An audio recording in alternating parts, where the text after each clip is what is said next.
Arcadia mayor case raises broader questions about Beijing's influence operations in the U.S. Federal prosecutors and FBI counterintelligence officials are describing a California mayor spy case as more than a local political scandal, warning that the prosecution reflects broader concerns about Beijing-linked influence networks cultivating relationships inside American civic institutions. Eileen Wong resigned as mayor of Arcadia, California, after the Department of Justice announced on May 11 that she had been charged with acting in the United States as an illegal agent of the Chinese regime. Wong agreed to plead guilty to the felony count, which carries a statutory maximum sentence of 10 years in federal prison, according to the DOJ. Wong admitted that from late 2020 through 2022, she acted under the direction and control of Chinese regime officials and coordinated with U.S.-based individuals to promote Beijing's interests, including by disseminating pro-China propaganda. Deeply concerning. The case drew forceful language from senior federal officials, who described the prosecution as part of a wider effort to counter foreign political influence inside the United States.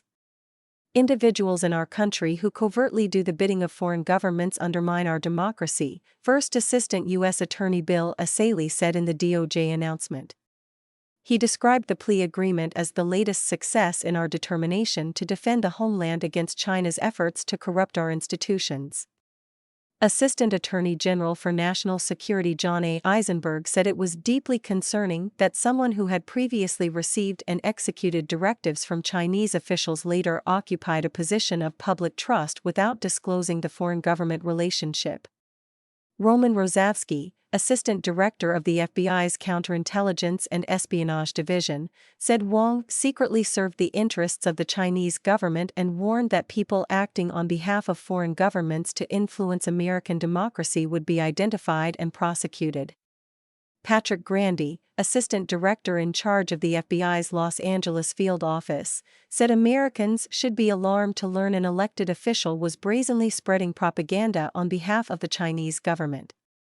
FBI Director Kash Patel wrote in a May 11 post on X that federal authorities would continue moving aggressively against foreign influence efforts inside American institutions. The announcement came ahead of President Donald Trump's meeting with Chinese leader Xi Jinping in Beijing amid escalating tensions over trade, Taiwan, and Iran. A network of linked cases. Federal prosecutors presented Wong's case as part of a broader network involving multiple Southern California figures accused of acting on behalf of Beijing. According to Wong's plea agreement, she and Yaoning Mike Sun operated U.S. News Center, a website presented as a news source for the local Chinese American community. Prosecutors said Wong and Sun received and executed directives from Chinese officials to publish pro-Beijing content on the site. In one June 2021 exchange cited by the DOJ, a Chinese official sent Wong and others pre-written articles through the Chinese messaging application WeChat, including an essay denying genocide and forced labor allegations in Xinjiang. Prosecutors said Wong reposted the article within minutes and sent the official a link to the publication.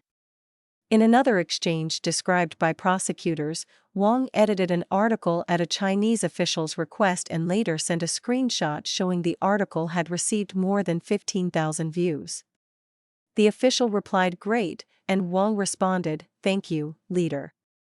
Sun, 65, of Chino Hills, was sentenced in February 2026 to 4 years in federal prison after pleading guilty to acting as an illegal agent of a foreign government.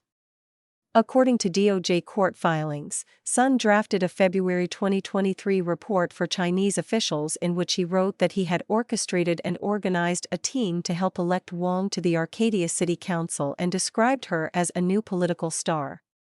Federal prosecutors also said Sun monitored then Taiwan President Tsai Ing-wen's April 2023 visit to Southern California and sent real-time updates to a Chinese consular official in Los Angeles.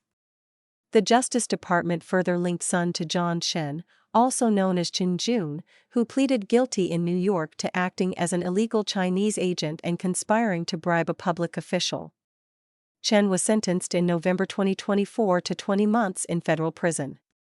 Prosecutors described Chen as a high-level member of the Chinese intelligence apparatus who regularly attended elite Chinese Communist Party functions and met personally with Xi Jinping. According to DOJ filings, Sun served as Chen's right-hand man in the United States for decades. Tip of the iceberg. The Arcadia case drew strong reaction from legal commentators and Chinese dissidents, many of whom argued that the prosecution exposed vulnerabilities that extended beyond a single California city. Sheng Shui, vice president of the Federation for a Democratic China, told the Chinese-language edition of the Epoch Times on May 12 that the case showed how deeply the ruling Chinese Communist Party had penetrated overseas Chinese communities and local political networks. The city Wang served is not large, but she was able to access political figures, government policies, and data, Sheng said. These things are very important to the CCP. Tong Hao, a YouTuber and host of Crossroads of the World, said on May 12, in an interview with NTD, a sister outlet of the Epoch Times, that the case reflected what he described as a broader Chinese strategy of cultivating foreign political figures through seemingly legitimate social and civic channels. Katie Zakaria, an attorney and political strategist, said on Fox News Fox and Friends First on May 12 that the Wang case may be just the tip of the iceberg, and called for broader scrutiny of foreign influence vulnerabilities inside American civic institutions. There needs to be a wholesale review of not just legal permanent residents, but people who are here from adversarial countries, Zakaria said. The case does not involve allegations of traditional espionage or theft of classified information. Federal investigators instead focused on what prosecutors described as efforts involving community media, campaign activity, civic organizations, and political relationships rather than classified intelligence. Community reaction. The case generated intense discussion inside Chinese-speaking communities in Southern California and on Chinese-language social media platforms. Wang's attorney said in an email statement to the Epoch Times that she is sorry for the mistakes she has made in her personal life, adding that she placed her trust and love for apparently the wrong person, who ultimately led her astray, requiring her to step away from public service, a reference to Sun, her former fiancé and political associate. Several longtime Arcadia residents interviewed by the Epoch Times disputed portrayals of Wang as merely being manipulated by others. One resident, who requested anonymity because of privacy concerns, said Wang openly and actively promoted pro-Beijing messaging in local community chat groups.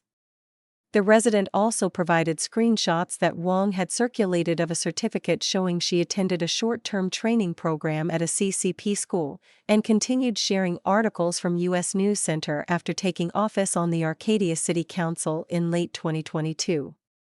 The resident said Wang told members of local business associations that many U.S. News Center articles were written by her personally. The case also received widespread attention on X among Chinese-language users.